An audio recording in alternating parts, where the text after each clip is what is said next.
Hey guys, it's Wahima, but just call me Wah. Melanated! Welcome to another episode of Love After Lockup. This is Season 2, Episode 16, Truth and Lies. So Love After Lockup is doing this really weird thing where Season 2 doesn't start with Episode 1, it started with Episode 15 as though it was a continuation of the Season 2 that we already watched, but they're calling it Life After Lockup. I'm really confused with what's going on. I am 2 episodes behind on this season, so I'm not sure if it's episode 16 and 17 that I'm recording or it's 15 and 16. I think it's 16 and 17. So first we start off with Andrea, and I was gonna say Andrea and Libby, but wrong show. First, we're gonna start off with Andrea and Lamar. Okay, so where we pick up with them is we found out Lamar went back to prison shortly after he got out the first time, and it was very shocking for the whole family, and Nyla is pissed, and Tennyson doesn't trust him because he thinks that he might have reverted back to his wild animal ways. So we have Nyla and Andrea in a bodega. I mean, if you're gonna get meats in LA, you either need to go to like Ralph's and go to the butcher, or you need to go to like the carniceria. They weren't inside a regular supermarket. It felt like they were inside of a corner store, and then talking about how it looks like this is the kind of meat that gives you food poisoning. It bothers me mainly because I'm a native Angelino and I feel like it's rude and disrespectful. She's real bougie, and I don't see any evidence to back up the bougie. Like, there's something about her that rings false to me, that leads me to believe that she grew up in the Midwest or South somewhere and then moved to Utah. Like, it doesn't feel authentic to me. It feels like this is her new life and she's holding on to it with both hands. Andrea is acting brand new. She's somebody who's about to make ribs and fried chicken for her convict husband coming out of prison, and they go to a soul food restaurant, and she tells the server, who looks like the proprietor and owner of the business, that her kids have never had soul food. Your kids have never had macaroni and cheese and potato salad? Your kids have never had fried chicken? You know how to make pork ribs. So like, I feel like your kids have eaten soul food. To me, it looks like Nyla and Tennyson's dad is African. There's something about their facial features that give me a West African tease. And so I'm just like, so what about that background? Like, what? It's so weird watching Andrea navigate through this space and be on national TV talking about Lamar and LA and the hood and soul food as though she's so far removed from it, when I don't believe that she's that far removed from it at all. I feel like maybe the last 10 to 15 years of her life has been different, but she wasn't raised like that. I can tell it in the way she carries herself and the way she speaks. She wasn't raised this way, and she is pretending like she was, and her kids are like so sheltered and like whatever, and I'm like, they need to be around more Black people. They need to be around Black people, and they need to feel confident in themselves, because I'm sure they don't, being in that completely white world. But, you know, who am I to judge? I don't actually know what their world is. I'm just speculating off of what I think it is. So I could be wrong. But like, that whole storyline kind of bothers me. And you know, Andrea bothers me to begin with, but I want to support her. But I just feel like, girl, like, take those airs off. So anyway, she's in a bodega. She gets a phone call from her homegirls, which is so gross to me. She starts crying and saying that her life is not as what she thought it was going to be. Nyla, meanwhile, sees this breakdown, knows that it's about Lamar, and feels immediately bad for her mother, and then talks to the camera and tells the camera that Lamar has put her through so much and that she's trying to be a strong woman, but it's hard for her to do so. And I'm just like, this is too much for your children to be aware of. It's just too much. It is. Nyla's like, look, I'm not helping you cook anything for Lamar. I'm eating top ramen and I'm going to sleep. So you can make your homecoming meal if you want to. The next day, Andrea goes to pick up Lamar, and she parks outside of the jail, and he doesn't see her or the big ass camera crew. And so he gets on the phone and he calls her, and she pretends not to be there, and like, it's whatever. They have a happy reunion. He gets in the car. He asks her where his car is. She pretends like she sold his car. He's upset, but he's just like, man, I worked really hard for that car and I'm really mad that you sold it. She says that it was because he went into prison and they needed the money to do stuff. So he's not as pissed as I think somebody else might be, but he was definitely very disappointed. And she was disappointed that he was so worried about the car and wasn't worried about her. This man has been in prison for 18 years. Like, he can't help but be kind of selfish. He's getting acclimated to the world. Ugh, she has no understanding of it. I think that she was just like waiting for him to come out and be her white knight. And like, now that he's not being that, she's having a real hard time coming to terms with that. So they get to their house, and when they pull up, he sees that she hasn't sold his car, and he's very happy and excited. And it's like, it's an older model. Mercedes, but still like within the last couple of years. Like my sister-in-law was a little annoyed that he had a Mercedes when she was driving a Kia. As long as him saving up the money for the car didn't stop Andrea from being able to pay their bills, like I don't see any problem with it. And if she wanted to upgrade and get a better car, she could. He gets into the house and the kids are awkwardly sitting on the couch. Tennyson's like doing homework and filming at the same time. And he basically says, you need to prove yourself all over again and don't do this in and out of the house. Like we trusted you and you let us down. Nyla, he's gonna have to build that shit right back up with her again because apparently Nyla was considering changing her last name to his last name and then he went to prison. So she feels like really betrayed by him, which I could absolutely understand. Priscilla is really excited about him because that's the only dad she knows and she's just happy. So they sit down and they're talking about food and he says that he wants to go out and eat. Nyla gets upset because Andrea had purchased all this food to cook for him and he said he didn't want to wait. And I could understand that. Like why wasn't the food ready to go? Why wasn't Nyla starting that chicken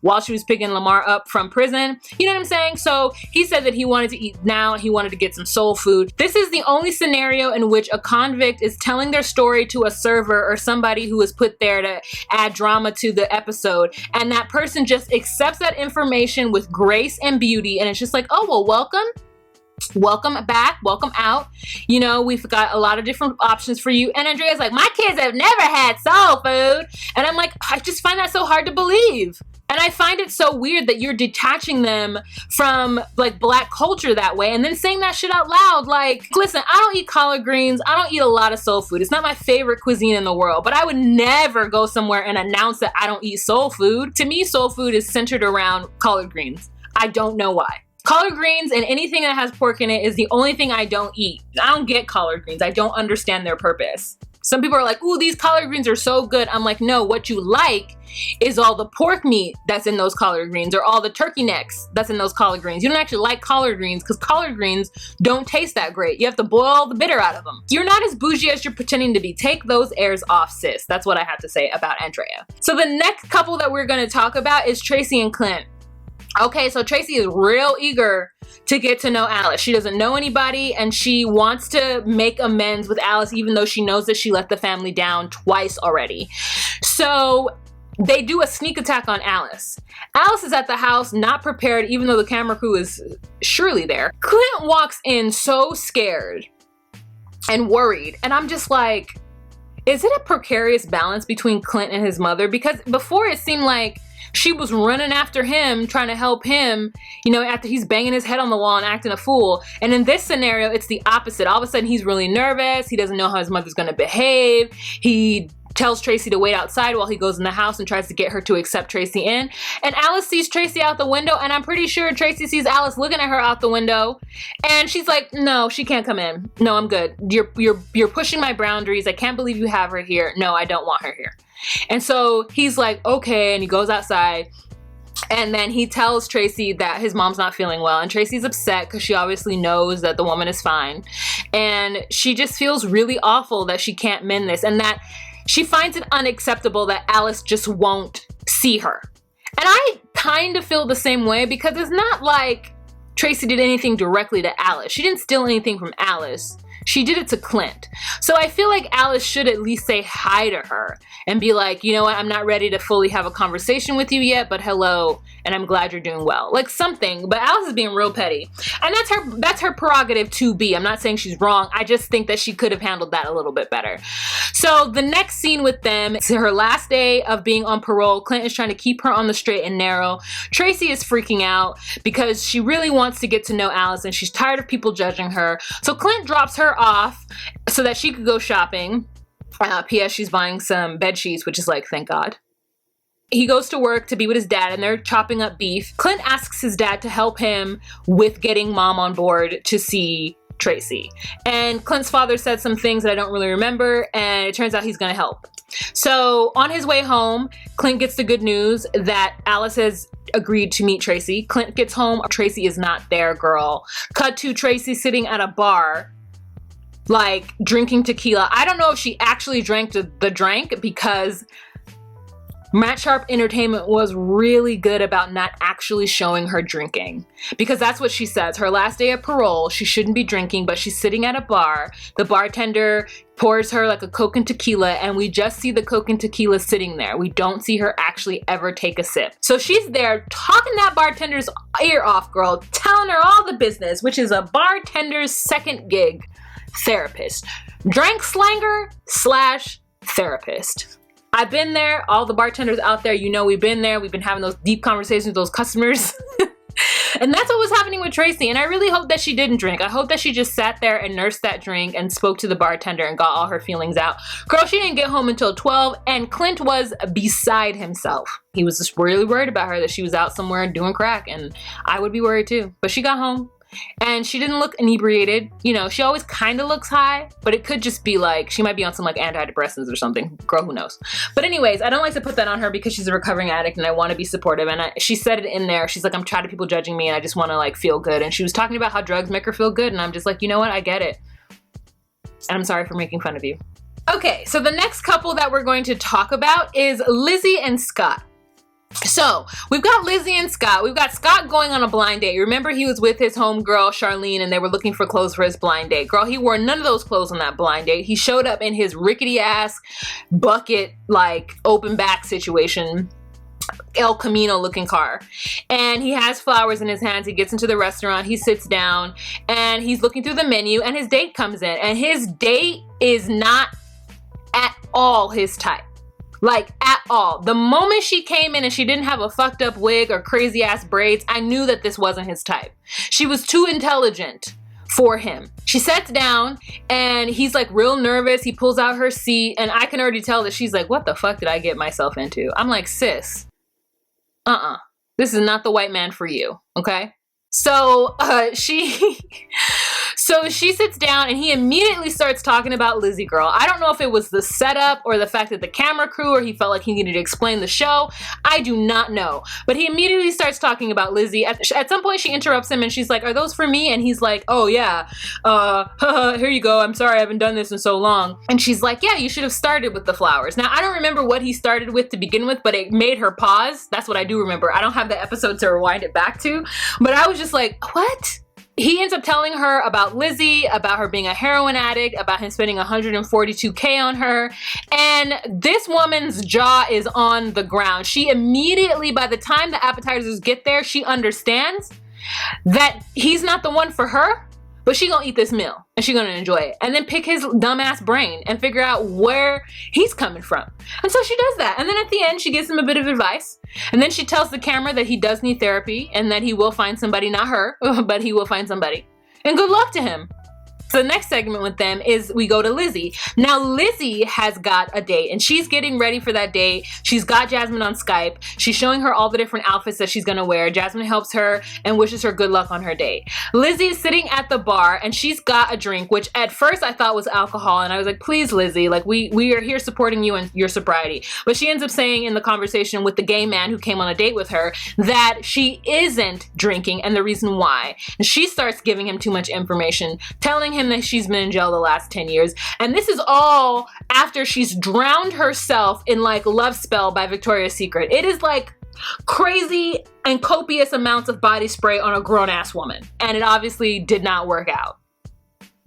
Mainly because he's gay. Lizzie is now thinking about Scott and she tells this to Jasmine. Jasmine's like, hell no, don't get back with Scott, because Jasmine comes over and they have Mexican food and for whatever reason, something is wrong with Lizzie's door. It is framed with wood. Her apartment isn't complete. I feel like anybody could just bust in her apartment at any moment, but you know, as long as she feels safe, I don't feel safe for her. Jasmine is against this and Lizzie's like, okay, I won't see Scott. I won't see Scott. I won't go talk to him, Jasmine. And then Jasmine leaves, reassured that Lizzie won't go see Scott. And then Lizzie decides that she's gonna surprise Scott and just show up at his house after it's been 6 months and they haven't talked to each other. She's gonna stuff a suitcase in the car that he bought her and she's just gonna go to the airport, leave her car there, pay, you know, the daily amounts it is to leave your car at the airport and hop on a plane and surprise this man at his home. I mean, if that doesn't sound like a recipe for disaster and something you want to watch next week, I don't know what is. So the next couple that we're going to talk about is Marcelino and Britney. All right, so here we go with Marcelino again, showing those true colors. Once again, I forgot why I didn't like him, and then this episode reminded me. So Britney's got her hair in a high pony and she's wearing a cute green dress, girl, okay? She's making breakfast and they're having a conversation and she tells him, look, I don't have this shit together, okay? A lot has happened to me in the last year and a half. I am overwhelmed. Can you try to come home early? Like, I understand that you're trying to build your poker career and I support you on that, but if you cannot stay out super late so that I could get some good sleep, something, because I can't do this on my own. I feel like I'm drowning. So she's clearly explaining herself to him. He is like, but you know I gotta do this. And she's like, I understand that and I feel dumb for even saying this to you, but I have to say it. And then he kind of takes it in and kind of is like understanding, but like, again, not really, because it's Marcelino and he like wants everybody to suck it up, Chuck, and just live their lives. I just felt for Britney in that moment. I was really glad for her doing that. She also brought up the fact that he's rude to her friends, and she says, you know, that is my help. That's my respite. That's what makes me feel good during the day. It makes me feel like I can get this done, and you don't like them and it hurts my feelings and I need you to like get on board with it. And he's like, but you're putting yourself in danger with having those people in our house. If something goes down, you're gonna lose the kids, you know? And he's right, but she's also right too. So they need to come to some kind of compromise or understanding with it, you know? Especially if it's just happening within the confines of their own home. It's not like they're going out in public, you know, raising hell. They're in his house. So at least he should be comforted by that, I feel. But I understand his concerns as well. But then a couple of days later, his mother comes over to watch the kids because they have a meeting with their lawyer. She starts to tell the lawyer about her background and custody, because apparently Giovanni is now living almost full time with her and Marcelino, but she doesn't actually have custody of him. So at any time, if Tito gets mad at her, he can just swoop in and take Giovanni from them and just keep him. She technically doesn't have any rights, and she's only able to watch him and take care of him the way she is because Tito was allowing her to. She's saying, you know, what are my rights? I want to fight. I want to get some rights back. And Marcelino's like, no, we want 100% rights. And then she's like, no, we don't. I just want to get some rights, because right now I feel like he could just swoop in and do anything. So the lawyer is like, yeah, you can take it several ways, but you are at a disadvantage because of your history and because what happened, what went down, and specifically why you lost custody in the first place, because of drugs. And so that's all going to be held against you. Britney's understanding, but you know, Marcelino wants to go balls to the wall, and the lawyer starts talking about the people that she hangs out with, and Marcelino makes sure to reiterate she could lose custody of Giovanni or worse because she's hanging out with felons. And so he really wants that to sink into Britney's head. So they get home and they're having a smoke out in the backyard. Again, Marcelino talks about going full ham. She's like, you know, this is now the time to strike on Tito because we've had him most of the time, we can prove it, and then you'll get full custody. And she's like, no, I don't want to surprise him with anything. I want to have a face-to-face conversation with him and ask him first, tell him what we're doing, and if everything goes smooth, we can have 50-50 custody and go about our business. I just want some rights. And Marcelino's like, no, strike now while he's down. And she's like, no. And then he says, well, what happens if you get over there and he starts to argue with you? Then she says, okay, then we'll fight. But I'm just like, there's a lot going on in Britney's life, and I feel like Marcelino's a little bit of a hothead, and I wish that he would take time and sit back and like really think about her and the family and how, you know, just to keep her healthy, you know, because she's an addict and we want to keep Britney healthy. That's my main concern. I want to keep her healthy and happy because at the end of the day, I do like her. All right, so that's the end for that couple. The next couple that we are going to talk about is the throuple, Megan, Mike, and Sarah. On this day of our Lord and Savior, Jesus Christ, Michael gets out of prison on a nice, cold, snowy day. Megan has already attempted to go talk to Caroline and Day Day, but Day Day wants nothing to do with her. So Caroline gets out of her car and goes and sits in the car with Megan, and they have a conversation. Caroline wants to lay down some ground rules. Caroline's like, look, I'm not going to have you in my house for two reasons. One, because you're beefing with my daughter, and two, out of respect for his wife. So you're going to have to sit outside with Michael. And Megan's like, okay, I don't want to be someplace where I'm not wanted. And then Caroline's like, well, what are you doing here now? Like, why are you here? And Megan is like, he invited me to come here and pick him up. Caroline's like, okay, well, the fact that you know he's married, that doesn't change anything. And Megan's like, you know what? You don't fall out of love with somebody overnight. You know, I've been in love with him. We've been talking for 2 years. I've been holding him down for 2 years, and I need my questions answered, and I need to talk to him. Megan then starts to make her case about how her and Day Day were cool, but then Day Day starts to trash her on social media. And Caroline's look, I don't care what went down between you and my daughter. The fact is that something went down between you and her, and I don't want that in my house. I want a peaceful situation. Mike is going to come out from wherever he's coming, and I want to have a moment to say hi to him and hug my son and talk to him, and I don't need that interrupted. And the same thing with his sister. He's going to talk to, like, you know, so she's like trying to mediate this situation. Megan is very compliant of this mediation. She understands that it's necessary to happen, and she doesn't want to argue with Carolyn, but she does ask Carolyn, like, why didn't you or Day Day tell me that he was married? And Caroline's like, well, you know, that's neither here nor there. And I think Caroline's like, because, you know, it's my son's business and I don't want to get involved in it. And I feel her. I understand why she didn't say anything. Day Day was the one who was telling all the tea. She's the one who told Sarah that Megan came and picked up Michael. And then Sarah flipped out, knowing she's that pregnant. Girl, Day Day, stay out the business. Ground rules have been set. Mike gets out. Caroline goes out and talks to him, finds out that he has an ankle bracelet. He needs to be back at her house at 7:30, and he's keeping contact with his PO. And Caroline is making sure that he does so. She is also making sure that Megan understands that Megan is also responsible for this situation, and none of that shenanigans is going to go down again with them being late. Megan understands. So Megan gets out, has a hug and a conversation with Mike. She's like, you lied to me. You didn't tell me. You had me up there looking stupid. Like, what's your problem? And he's just like, what do you mean? What you mean? And she's like, stop lying to me. Stop lying to me. Fine. We need to talk in private. We need to talk in private. They go to have lunch or whatever meal, and they're eating. Actually, he's eating and she's not.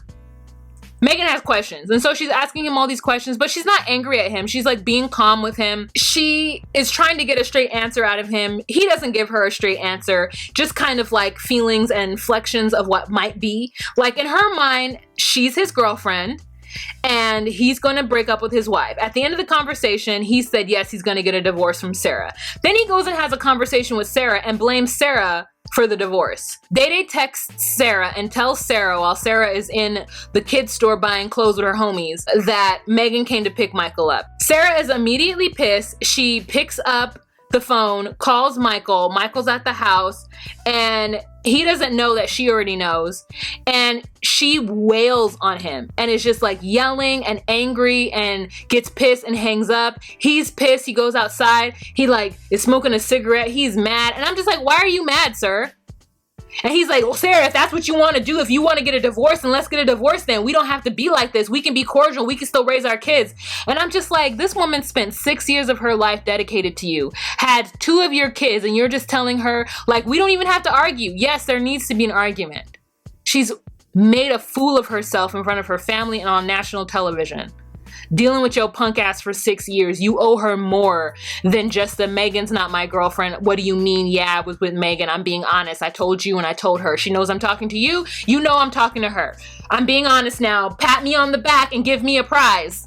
I still can't bring myself to be mad at Megan because I understand where she's coming from and I understand where Sarah's coming from. I just think it's a fucked up situation and they both need to punch him in the face and keep it moving, but they're not going to do it. So here we are. They end up getting back on the phone with each other, yelling again. She is in the car yelling. I mean, this woman is about to have this baby and she is yelling like she does not need to be. She kicks everybody out of the car, her friends, her phone, the camera crew. She needs to be by herself and I feel it. And Michael is just a dirtbag. Because he won't just say, Megan is my girlfriend, I don't want to be with you anymore. The last 2 years have been very hard and I want to try this situation with her. Don't take my kids from me and I'm sorry that I was an asshole. Like, girl, just be upfront and honest. He get on my nerves. And then try to like fucking talk to Jasmine low-key on the most arresting moments. When he got a whole girlfriend and a whole wife. I wonder if Megan saw that and what she thought of it. Megan got some secret that she doesn't feel necessary to tell him or us until he gives her some answers. But you know that boy not gonna give you no answers. All he does is speak in riddles and what you means. What you mean, huh? No, it's not like that. Then what is it like? Ugh.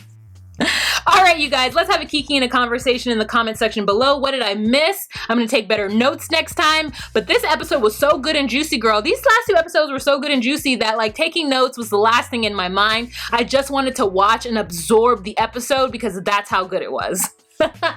Great TV. Don't forget to check out my merch down below. And you guys have a fantastic week. Remember to be you, be true, and find your place. Bye.